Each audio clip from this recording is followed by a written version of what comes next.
most gracious and kind, loving Heavenly Father, King of kings, Lord of lords, Creator of heaven and earth. Father, we praise and glorify your name for all the blessings you have given to each one of us. Lord, as we study your word, please be with us, O God. Give us the understanding. Lord, in a special way, we pray for our brothers and sisters. For the supporters of this program, O God, help them. To the listeners, O Lord, touch their hearts, that they may be able to accept your word, O Father. Lord, we feel that the end is near. We pray for power over every trial and over every temptation. Father, strengthen us in time of trouble. Thank you for hearing and answering our prayers with the forgiveness of all our sins. In Jesus' mighty name we pray. Amen. Mga pinanggana kong mga igsoon, malipayon usab nga pagpakiguban kaninyo karon ing laing yugto usab ning atong tulumanong tingog sa paglaom special edition nga magatagi kini sa pulong sa Dios ganahan ay kini pinagi sa Sabbath School quarterly lesson nga na-plaster kini pinagi sa Sabbath School Department of the General Conference of the Seventh-day Adventist Church. Mga pinangga kong mga higalag kaigsunan ang atong suhito karon kanayon, the controversy continues. Ang kaguliyang, ang panagbangi, ang panag-away nagapadayon. Pero sa di pa nato nihisgutan sa unahan mga kaigsunan, gusto sa nako tibalo kaninyo nga karong Sabado, kauban ko ninyo dinhi sa Mount Sinai Seventh-day Adventist Church, Kabidyanan, New Corelia, Davao del Norte, alang sa usa ka special Sabbath fellowship. See you there mga kapamilya ang ginamagapanalangin. Okay, balik na sa to ang tema nga nagkanayon, the controversy continues. Ang maong panagbangi nagapadayon mga kaigsunan. Ang atong memory text, atong makita o atong mabasa mga kaigsunan sa New King James Version ni Nehemiah chapter 2 verse 18. Nagkanayon dinhi mga kaigsunan, and I told them of the hand of my God, which had been good upon me, and I also the king's words, that he had spoken to me. So they said, let us rise up and build. Then they set their hands to this good work. Mga kaigsunan, mga pasiuna kini sa tuang leksyon mga kaigsunan, nga nganong nakasulti si Nehemiah niining pagkapuntuha sa atuang memory text. Muna itong sayron mga kaigsunan. Alang sa imuhang pagkahibalo karon mga kaigsunan, I would like to tell you, matud pa atong tan-awon mga kaigsunan nga dunay lain-lain nga mga tao nga gigamit ang Ginoo. I-compare nimo sila si David, Elijah, Hezekiah, si Esther, si Nehemiah. Kung nimo tan-awon ilang kinabuhi mga kaigsunan, maumao ra gyud gihapon na ay mga kaluyahon, na ay mga kapakyasan, pero mga kaigsunan gigamit sila sa atong Ginoo. Wala sila gigamit sa Ginoo sa ilang mga kaluyahon o sa ilang kapakyasan. Dito sila gigamit sa Ginoo nga bisan pag na sila kaluyahon o kapakyasan, gigamit sila diha sa ilang mga commitment o sa ilang pagtuo mga pinangga kong mga naminaw karon. Abi ninyo, mauni, they were all non-significant persons. Dili sila mga significant persons. Nga matod pa sa itong author, nga when we compare the lives of David, Elijah, Hezekiah, Esther, and Nehemiah, similar themes surface. God is able to use insignificant people to turn back the tide of evil. Through some of these accounts, we can see that despite of tremendous obstacles, we don't need to buckle under overwhelming evil. Instead, we can stand firm, but only in the power of God, who is faithful to His covenant promises fulfilled for us in Jesus. So ato masabtan nga ingon ana ang paggamit sa Ginoo kanila. Atong subay-subayon, gigamit niya si David. Si David, mga kaigsuonan, bata, very weak. Gawas pag napagi sila ang kaluyahon sa diyang nahari na siya, mga kaigsuonan. Si Elijah, sa puton, kulirik, puguso, usahay matawag na tog impatient. Si Hezekiah, sa diyang napildi na sila sa kasundaluhan sa Assyrian Kingdom. Wala siya mahimo, mga kaigsunan. Nothing na siya. Pero still, God was using him. Si Esther, queen man tuod siya, mga kaigsunan, pero problema, very weak. Babay, Hudiyo pag yun, mga kaigsunan. But still, God was using her. Nehemiah, humble person, weak nga pagkatao, mga kaigsunan, ang iyang gisaligan, prayer lang yun, pag-ampo lang yun. But God was using him. Maunay buot pasabot that God was using insignificant people. Ang opposite sa insignificant, prominent. Instead of using the prominent people, God was using the insignificant. Instead of using the first-class citizen people, God was using the second citizen people. Let's discover. Ngano? Una-una, mga kaigsunan, wa gyud magdahom ang mga Palistihanon nga dunay magkigsukol ni Goliath. Walay bisag usa sa mga katawhan sa Israel nga musukol o makabuntog ni Goliath. Kay si Goliath, mga kaigsunan, para kanila sa mga Palistihanon, hero sa ilang kasundaluhan. Tungod kay walay panggubatan nga giatubang sa mga katawhan sa sundalong Palistihanon, gigamit si Goliath nga napildi sila, mga kaigsunan.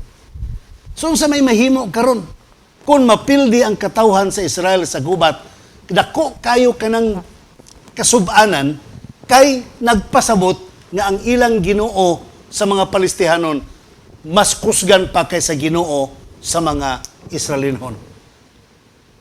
Ang mga Palestiniano nagsimbag Diyos-Diyos, ang mga katawhan sa Israel matuod nga Diyos ang ilang gisimba, mga kaigsunan. So mao ni karon, it was a battle of home to worship. Usa ka to kagubat og kinsay pagasimbahon, mga kaigsunan. Sa 1 Samuel chapter 17 verse 47, atong mabasa, "Then all this assembly shall know that the Lord does not save with sword and spear, for the battle is the Lord's, and He will give you into our hands." Matod pa ni David, pastilan. Ang imong dala, wala sila magdahom ni musukol. Ang nisukol, David, batang gamay pagyod, mga kaigsunan. Dili bata nga 5 anyos. Batanon, mga kaigsunan. Lakton nga pagkasulti. Batanon. Og matod pa ni David, mga kaigsunan, basi gasalig ka nga nakay espada, nakay taming. Ang akong dala saplong lang, sling. Pero sultihan ta ka, ang kining mga tao nga nagtan-aw karon, ipakita sa Ginoo that the Lord does not save with sword and spear. Because the battle is of the Lord's. Ang gubat iya sa Ginoo. Imong makitaan, mga kaigsuonan, the more nga insignificant kining tawhanan ning si David, the more nga dili sa prominent person, the more nga dili sa recognized soldier, mga kaigsuonan. Kaya usahay ba yan, ingon din nga, basta dili recognized, dili giubanan sa Ginoo. Mora ba na ito ading katarungan? Di man ka recognized, ikaw ba na sa Ginoo? Pero imong tan-awon, mga kaigsuonan, organized sa Ginoo ang Israel. Organized. Naihari ng mga sundalo, organized. And here comes David, not recognized by the organization. So, imong makitaan, mga kaigsunan, why? The record says, David was a humble shepherd that climbed the highest mountain of faith before a frightened army he gave glory to God. Kini mga tao nga mga not recognized. Mga tao nga second citizen, second class ang pagtagad. Mga tao nga insignificant people. Kini mga tawhana o manghambog pa buang-buang na yun yung mga tawhana ni. Naana sa ilaha ang humility nga espiritu mga kaigsunan. And that was the very reason why David had glorified the Lord. Ingon si Goliath, na ako'y espada, na ako'y sundang, na ako'y bangka uban pa diha. Ingon po si David, na ako'y Ginoo. So nindot paminahon mga kaigsuonan. So imong mapamalandong mga igsuon o kahigalaan kapamilya nga nagpaminaw karon. Nga si David, kaya niya nabuntog ang higanti nga obstakol. Ang higanti nga problema yang giatubang mga kaigsuonan. Nabuntog niya. Iya pa ganang giputlag liog mga kaigsuonan. Kinapildi niya si Goliath. Hindi na ito ilitaling na itabo. Kay kabalo na mo sa itabo. Di ba? Pero sa diyang nahari na siya mga kaigsuonan, wa niya mabuntog ang iyang kaugalingon. Kung di mo subayon niyang kinabuhi, daghan ang mga babae na lambigit niya, pag sa matagbaw, natintal pag yun siya kang Batsiba. Siya pag yun nanintal mga kaigsuonan. Pasumangil siya pangutan na kinsa man ang bayhana na. Siya ro siya kaila. Ingat po ito yung servant ay asawa ng Uraya, si Batsiba. Pagkibalo niyang anak, asawa ni Uraya, so Uraya, tuwas panggubatan. Una-una, pariya na dari. Yang giinbitar, siyempre, way mahimo ang babae, ing sugot. Dili ko yung walay mahimo mga kaigsuonan. Tingali, naibog po tingali babae, yung sabaw, kabalo, o silang culture mga kaigsuonan, o hari na yung magbuot, wa na yung makamalibad. Murag mo na akong nasabtan, mga kaigsuonan. So, ang lakton nga pagkaistorya, nagpakasala si David.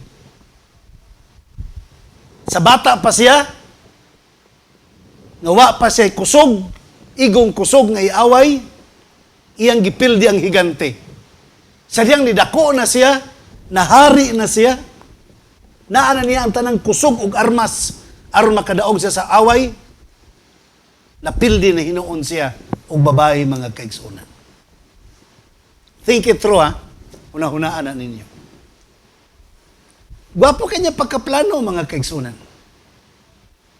Pagkahuman, pagpaibalo ni Batsiba nga buntis na siya, sa 2 Samuel chapter 11 verse 15, matod pa, and he wrote in the letter, saying, set Uriah in the forefront of the hottest battle, and retreat from him that he may be struck down and die.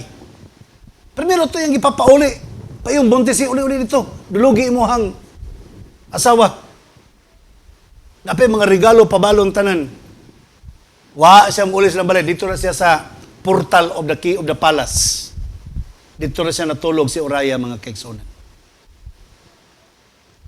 Pagkaugma, sama, natulog ka dito siya. Wala eh. Ano di man ka matulog dito?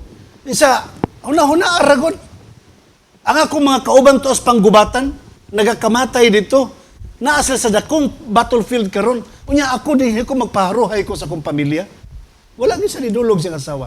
Sa ugma na pod, wa gyapon pagkaugma. Bato na suko si David, ingon ani ng iyang pamagi. Iyang giingnan si Joab, ang kapitan sa kasundaluhan. Ibutang na dito asa ang grabing away. Dito na ibutang. The record said, dito niya gibutang sa grabing bakbakan mga kaigsuonan. Tinigbasay, grabe dito nga palupig ang mga sundalo sa Israel. Ug dito mga kaigsuonan, namatay si Uriah. I would like to tell you, he became a lustful king. He had left the brave army alone at battle, and he was sunk in the pit of sin. Iyang gibiyaan lang itong mga kasundaluhan dito. Wa siya pakiram dapat, naguna siya sa gubat, nag-support siya sa gubat, nag-ampo siya pang makadaog sa gubat. Wala. Ang pagbati ni Uraya nga dili makatulog, dili makiglingaw-lingaw siyang asawa, makiglabmix siyang asawa, tungod kay ang concern to us panggubatan. But here comes the king. Ang iyang concern nga makadaog ang katawon sa Israel, nawala. Musugot rin siya mga matay ang mga tao, basta kay ang iya lang yung pagkamaibugon, iya lang yung matagbaw nitong tungura, mga pinangga kong kaigsunan. I would like to tell you and I would like to appeal to every one of you that we must fight the great controversy in our heart. We may fall on the enemy's field, but God is willing to keep fighting with us if we truly repent. Human si David na palpak mga kaigsunan, he repented. Grabe niyang hinulsol, grabe niyang kaguol sa mga hitabo nga iyahang nahimo mga kaigsunan. Nganong ang Ginoo bisag insignificant si David, gigamit niya. He was a little lad, gigamit siya. He was a young man, gigamit siya. Dili nun ta siya young man, hari nun ta siya. Pero insignificant person kay na anod na pildi sa iyahang pagka maibugon. Pero gigamit gyapon siya sa Ginoo tungod sa iyang pagka mahinulsulon. It's not a question kung doon natin kaluyahon. What is very important is our repentant heart. Our contrite heart. Ang mahinulsulong kasing-kasing na makabaong mutugan sa tanan sala, musurrender sa tubangan sa Ginoo, mauna ang pinaka-importante. And that becomes God's power so working mightily in you. Gamiton sa Ginoo ka kung naa ka niya na. Now let's go to Elijah. Si Elijah, mga pinangga kong mga kaigsunan, siya ra ang hari, siya ra ang propeta nga niatubag hari. Try to imagine, wicked king, iyang giprangkahan, walay ulan tulog ka tuig sa tibuok naong sa yuta. Kaya mga katawan man sa Israel, ito panahon na nagsimba na sa ilahang fertility goddess. Nga para nila, ang ilang mga ang ilang mga baka, ilang mga hayop, ilang mga wine, trigo, pinaagi ito sa pagpanalangin silang goddess of fertility. Diyos sa fertilidad. Motong ang Diyos, nagsugo kang Elijah, di ko magpadalag ulan. Giingnan Diyos ang hari. Ang Diyos di magpadalag ulan. Nasuko ang hari, mga kaigsunan. God only wanted to prove to them that their gods cannot provide rain. Dili makahatag og ulan. Sa kasuko sa hari, imagine that, giunsa niya paglusot ang mga sundalo, mga kaigsunan, nga nakasibat siyag 7 miles away. 7 miles. No, 7 kilometers away from the kingdom. Then later, pag liwas sa tulo ka tuig, gi-challenge niyang hari og showdown dito sa Mount Carmel. Kinsa ang Dios makapanalag ulan? Inyo bang Dios o ako ba? So, samtang dito na ang mga tao katawhan sa Israel, mga kaigsunan, matud pa ni Elijah, ako na lang usan habilin ba? Kamu nag-ana-ana mo, paling-paling mo, muna sa 1 Kings chapter 18 verse 21, matud pa mga kaigsunan. And Elijah came to all the people and said, how long will you falter between two opinions? If the Lord is God, follow Him. But if Baal, follow Him. But the people answered him not a word. Giduko lang mga tao, wa maningog mga kaigsunan. Kabalo ka, ang nahitabo, ingon si Elijah, sige, pagpili mo aning duha ka mga baka asa inyo ani, kare-kare, ang pinilian may ako ha. Kamoy una, paghimo udag altar, kamoy una, ikaduha lang ko, pagdili mo, ako na pod. Wa man gyud, so tanaw ra guni si Elijah. Ako ay admit, may pagkasiaw-siawon gud pod siya. Pwede niyo siyang tawgon o kanang nagbinugal-bugal. That was his being insignificant person. Walay pulos nga pagkatao. Siya, oy, basig wa kadungog ang Ginoo, natulog. Giyaga-yagaan pa yun niya. But still God was using him because of his faith.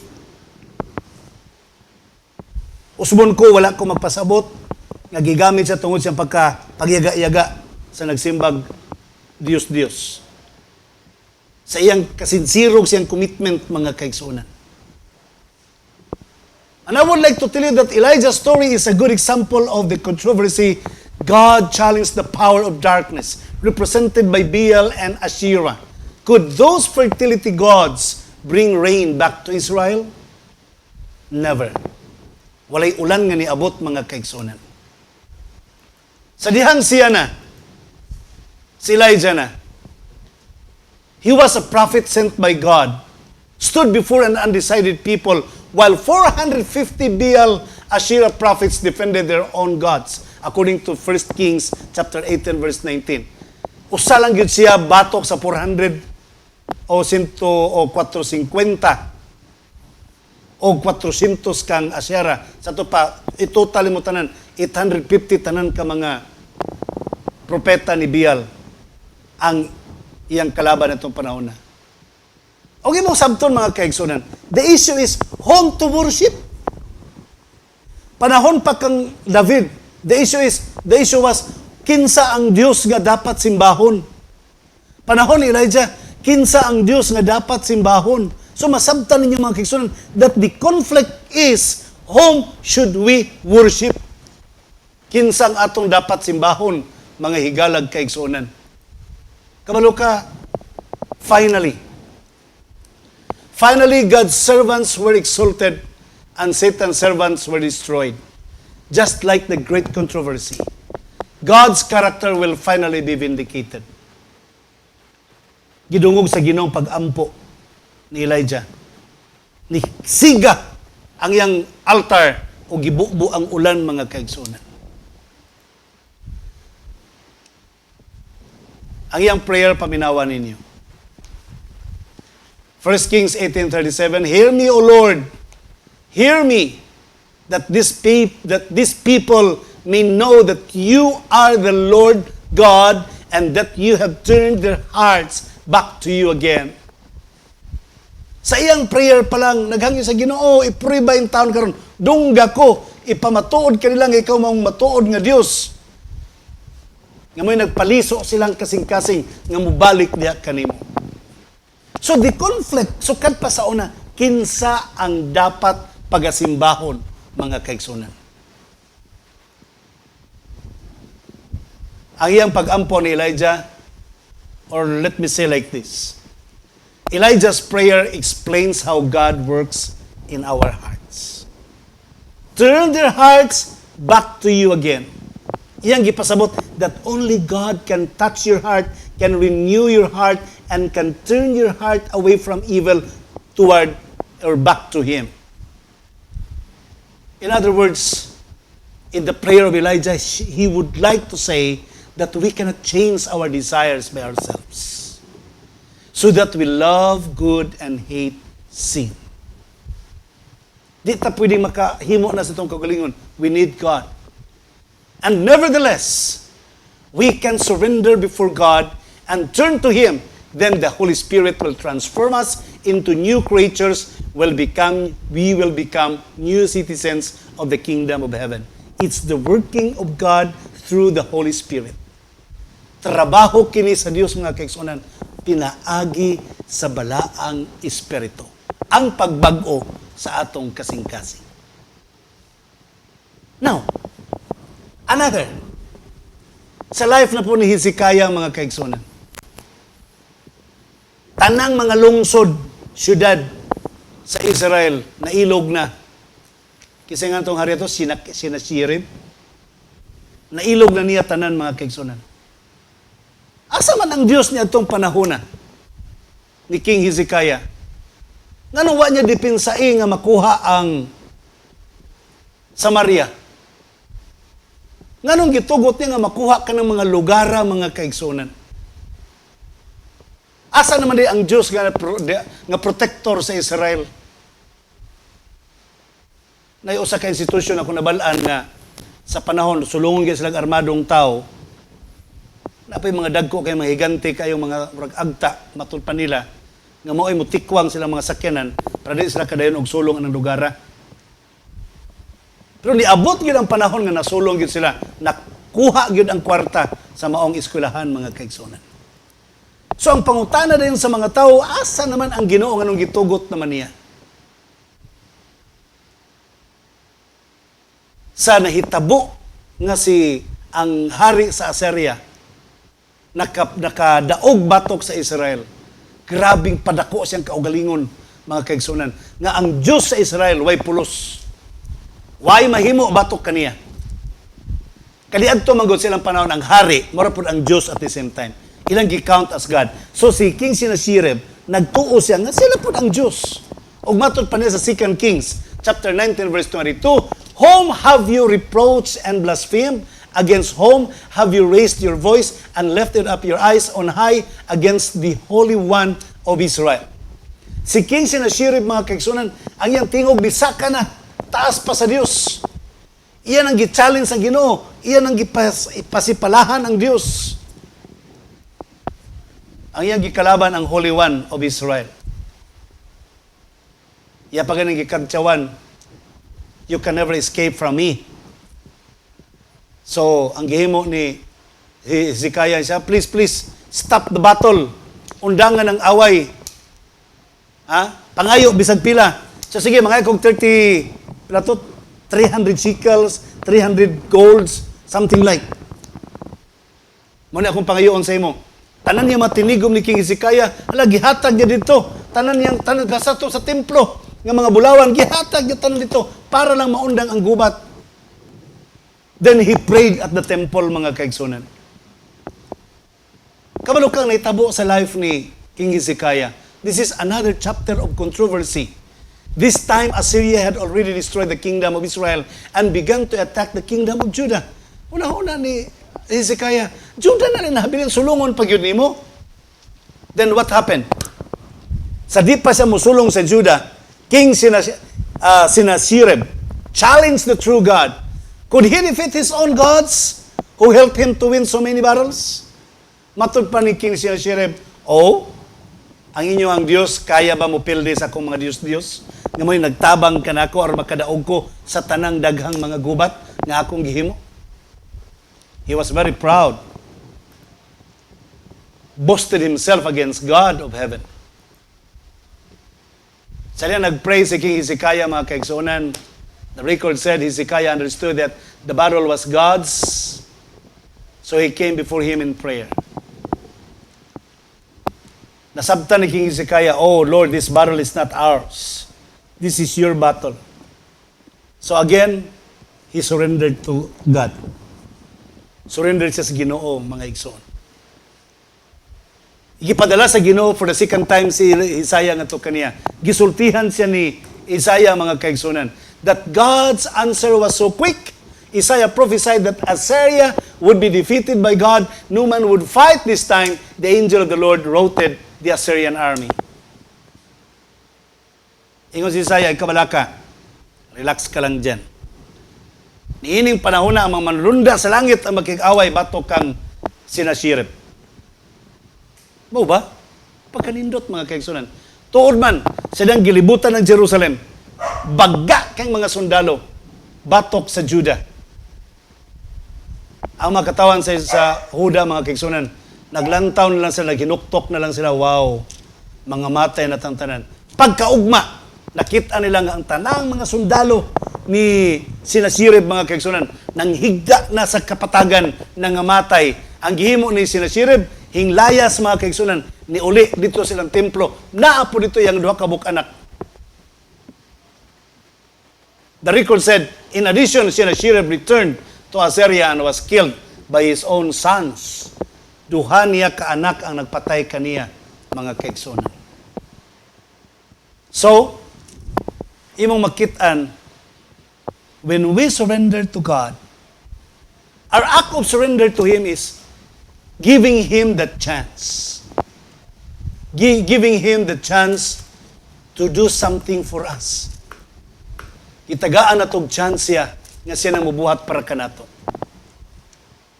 Gusto to i-share sa inyo. Si Ellen G. White sa Acts of the Apostles, chapter 44, page 467, not in the freedom from trial, but in the midst of it. Is Christian character developed? Exposure to rebuffs and opposition leads the follower of Christ to gather to greater watchfulness and more earnest prayer to the mighty helper.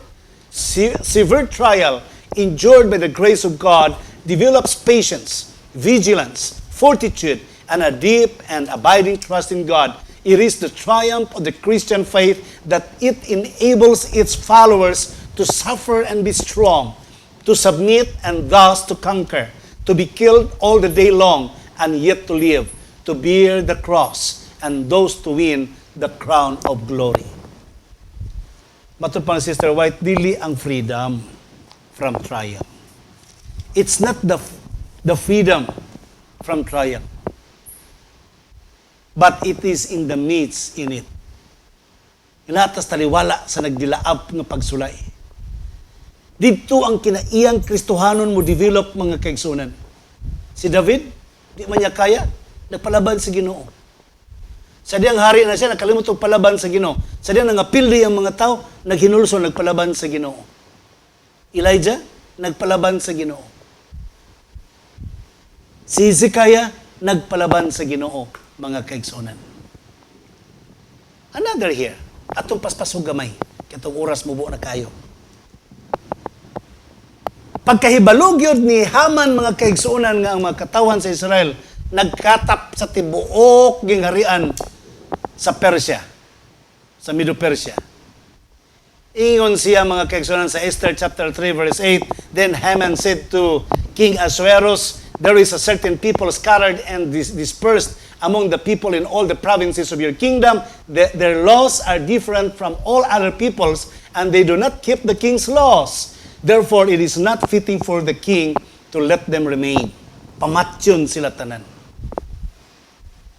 May gani, kaya itong panahon na ang Ginoo nang itaglaing pamaagi mga kaigsunandaan. Si Queen Esther, na asawa na ni Ahasuerus, mga kaigsunan. Kabalo mo sa sugilanon. Kabalo si Haman nga si Mordecai Hudiyo. That's why the record said, Haman hated Mordecai because Mordecai wasn't willing to worship him like all other people did. Doon na mo balaod. Na, Senyor Hari, ikaw sa may mong Diyos karon. Tanang mga tao, muyukbo si Muha. Kaya kini mga Hudiyo, dili muyukbog tao. Sa langit lang sila nga Diyos muyukbo. Ganun pong hari sa bitaw, no? Okay, kaya ko na. Inyo kong himuong Diyos. Pero si Mordecai, wag yun muyukbo. Wapo nung sasari. Suko kayo si Haman, mga kaigsunan. Then Haman filed or proposed a death decree. Haman's death decree was the result of a worship conflict. Don't forget that. That was another battle of the controversy. So, ang isyu na po nila nitong panahon ng mga kaigsunan, kinsa na po ang angayng pagasimbahan. Panahon ni Hezekiah, the conflict there, the controversy there is kinsa ang Diyos ng panalipod sa katawan sa Israel. Sa panahon na po ni Esther, Queen Esther, kinsa na po ang angayng pagasimbahon? Si ang Diyos ba na nasa langit o si Ahasuerus ba ang pagasimbahon? Mao to nahitabo ang death decree, mga kaigsunan. And I would like to tell you, Ellen G. White, the Prophets and Kings, chapter 49, page 600, matod pa ni Sister White, Satan himself, the hidden instigator of the scheme, was trying to rid the earth of those who preserve the knowledge of the true God. Ang yawa maning kamot gisag pamaagi, mga kaigsunan, nga kini nga sistema, mga katawan sa Dios, malutos yun niya tungod kay dili mo simba kaniya. Kay dito sa Dios nagasimba kining mga tawana. And I would like to tell you, in the last days, in Revelation chapter 12 verse 17 and Revelation 13 verse 15, the same story will happen again in the end of time. Satan will persecute the faithful remnant and will make a death decree to kill anyone not worshiping him. Now, whom do you worship now? Do you really worship God? Are you really worshiping Him? And I would like to tell you, a lot of people in the world today does not want to worship Satan. They wanted to worship God, but unknowingly, by not reading the Bible, by not understanding the words of God, by not meditating the Word of God day and night, without inviting the Holy Spirit, unknowingly, millions and billions of people around the globe are worshiping Satan. Even in the final conflict in the book of Revelation, the question is, whom should we worship to? Kinsang atong pagasimba. Now last, let's go to the life of Nehemiah. Kabalo mo sa panahon ni Nehemiah, mga kaigsunan, it was granted to them, to the Israelites, to go back and rebuild the Jerusalem, the temple in Jerusalem. Pero si Jeremiah, mga kaigsunan, naglisod na siya kung kanang kaya medyo mura ginakadtsawan na lang sila, katawaan na lang sila. That's why Nehemiah chapter 1 verse 6, please let your ear be attentive and your eyes open, that you may hear the prayer of your servant, which I pray before you now, day and night, for the children of Israel, your servants, and confess the sins of the children of Israel, which we have sinned against you. Both my father's house and I have sinned. So, nakasala mi, ginotanan kami nakasala mi. Pero palihog, dungga ko sa akong mga pag-ampo day and night. Si Nehemiah, mga kaigsunan, wag sila yung gisaligan, prayer again. Can I rebuild the Jerusalem? Can I lead back the people to Judah? Wag siya mahimo tanan, mga kaigsunan. Ang mga saway, mga komentaryo, mga chismis sa mga tao nga di makaya naga-underestimate kaniya. Brethren, I would like to tell you, iyang gidaog tanan siyang pagtuo pinagis pagampo. And now what can we learn from this prayer? So in Daniel chapter 9, 4 to 19, and Nehemiah 1 verses 5 to 11 about the controversy, and confessing our sins, an attitude of repentance, asking for help when conflicts arise, both personal and church level. Don't you know nga sa ilahang para ma-resolve ang conflict, ma-resolve ang controversy, na nga isang pasaylo in behalf sa katawan sa mga Israelinon, nag-mediate siya, mga kaigsoon. That was imaginatory prayer, intercessory prayer. Iya pong sarili, iya pong iapilag pangay pasaylo sa mga pag-ampo, mga kaigsunan. First thing first was prayer. Human nakaampo si Nehemiah, then the second was action. And you know what happened? Nehemiah found grace before the king and was appointed as governor of Judah. He encouraged the people to rebuild the city, and they began working right away.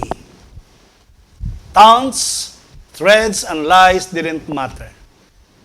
The work of God was first, and it must also be first today.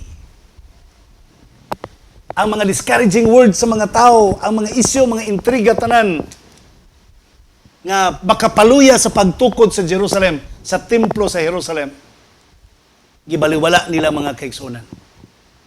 Giuna nila ang buhat sa Ginoo.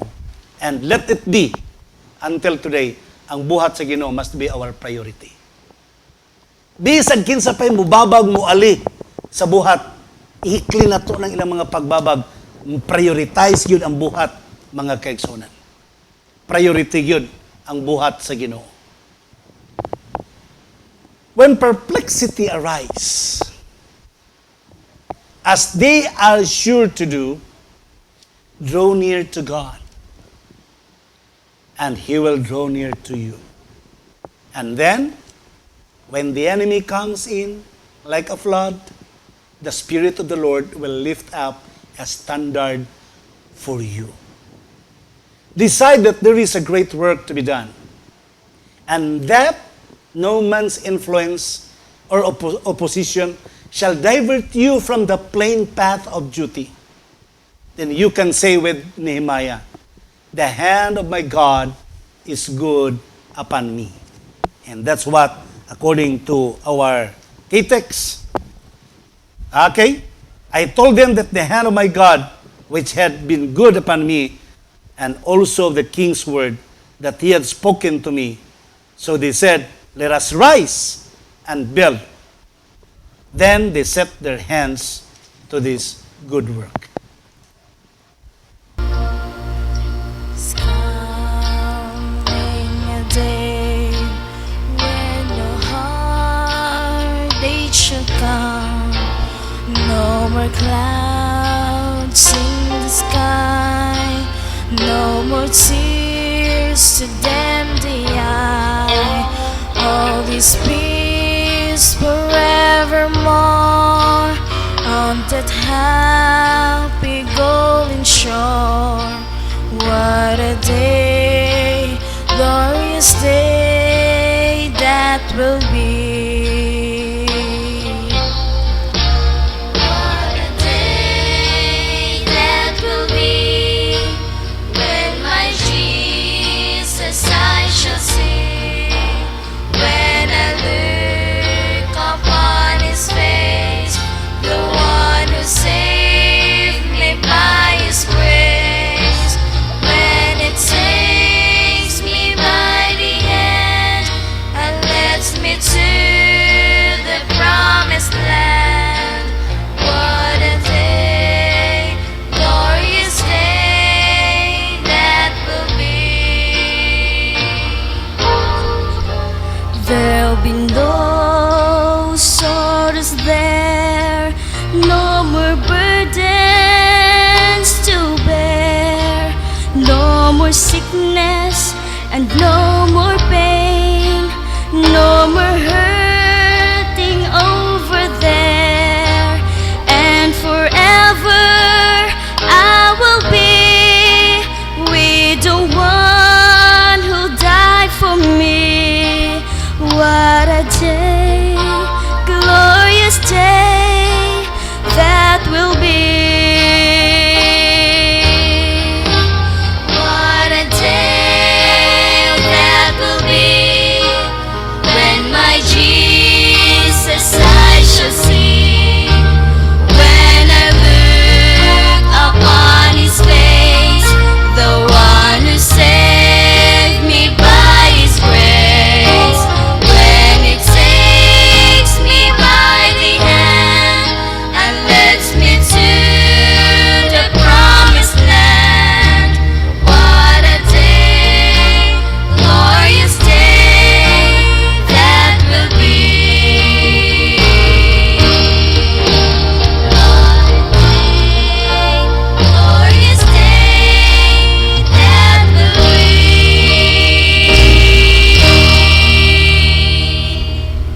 Magampo ta mga kaigsunan.